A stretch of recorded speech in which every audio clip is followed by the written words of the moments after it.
How do you view the social responsibility and development prospects of Chinese enterprises in Indonesia? I think that when Chinese companies come to Indonesia, the first thing we need to do is understand the local customs and culture, as well as the country's labor laws, tax laws, and other basic regulations. We should comply with their laws and regulations and follow their way of doing things. We must not disrupt their existing systems. In other words, we shouldn't make the local people feel alienated or resistant toward us. We should do things that are reasonable, legal, and localized. We need to act reasonably, legally, and in compliance with regulations and be able to benefit the local people rather than taking away their livelihoods. Many of our fellow countrymen who have come to Indonesia have talked about this issue because Indonesia has its own labor laws, its own way of doing things, its own lifestyle, and its own legal system. We can't do business in Indonesia using the same model as we do back home.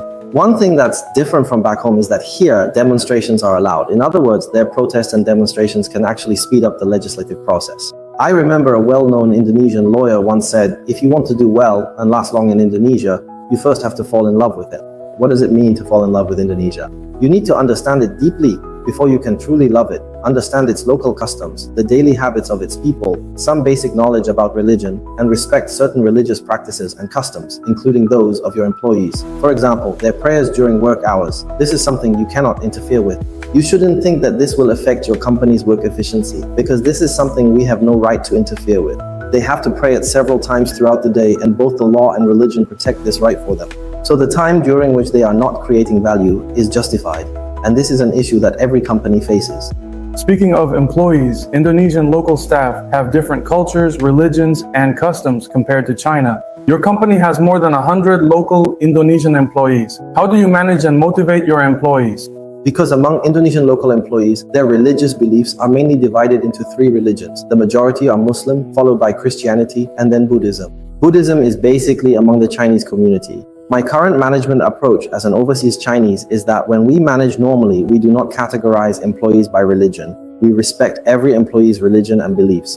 First of all, when it comes to arranging employees' holidays, we strictly follow Indonesian law. All the official holidays are given to employees as time off. I don't think this affects our work efficiency because as long as your work is well organized, others are also on holiday during this period and so are we. So even if we wanted to work, we wouldn't be able to push things forward during that time. So I have established the holiday system for employees entirely in accordance with Indonesian laws and regulations. In Indonesia, there are also some red days that are not legally mandated holidays. For these kinds of days, we seek input from employees and make adjustments based on the needs of the business and the requirements of the work. Although these days are not stipulated by law, they may be considered red days for religious reasons. In such cases, we consult with employees and adopt a flexible approach, such as allowing them to take time off in lieu or making other arrangements. We respect every religion and the views of each employee.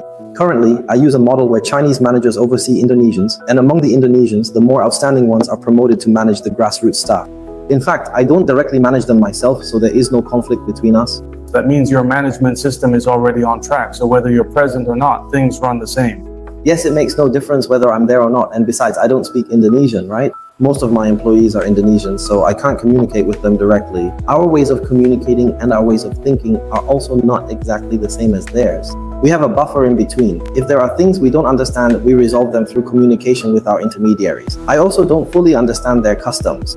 However, my management will inform me about the specific rules of Indonesian religions, so in a way, our local employees serve as a bridge between us. At present, our management is still quite good. As for incentives, we follow Indonesian national laws and regulations, and we also give them a year-end bonus. In Indonesia, this is called the 13th salary, which is the salary for the 13th month. This is also in accordance with Indonesian regulations. Only those who have worked for a full year are eligible. For our key management positions, we have introduced a 14th salary. In addition to the 1-month year-end bonus, we give an extra month's salary as a reward. Beyond legal requirements, extra benefits exist. We give them a 1-month bonus, and for every employee's birthday, we prepare a small gift.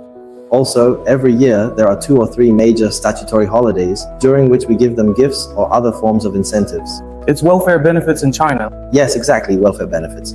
We have a staff dinner once a month. I think our work here is ultimately for life. After all, it's all about living. If you stay in Indonesia for a while, you'll notice that Indonesians really enjoy life and their desire for wealth isn't that strong. Ordinary Indonesians don't really like doing business, they just want to live a stable life. Their monthly income might not be high, but they are very happy. They tend to spend all the money they earn each month on things they want to do, so that's why we have a staff dinner every month. What's the purpose of the team dinner? So that our whole team can and be more cohesive. right? And get along even better. When we're at work, we can argue and debate according to the rules, even to the point of heated discussions. But in private, we're still on good terms. Work is over. Exactly, once work is over, it's over. Through these team dinners, I want them to experience something from the company that they can't get from their families. They may have sisters at home, but in our company, they can also gain sisters, brothers, and friends. A sense of security from a big family. Yes, yes.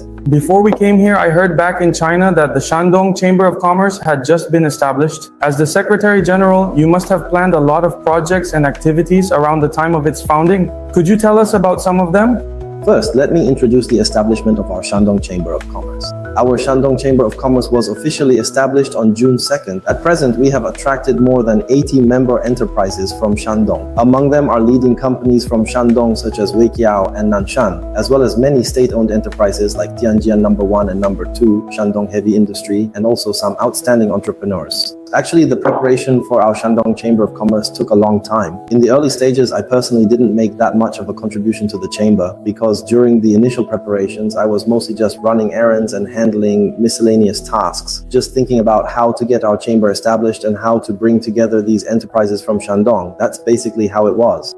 When it was established, I actually only found out I was going to be the Secretary General the day before. After I received this responsibility, the very next thing I had to face was our founding ceremony. Basically, I was the one who planned the entire ceremony and arranged the whole process myself.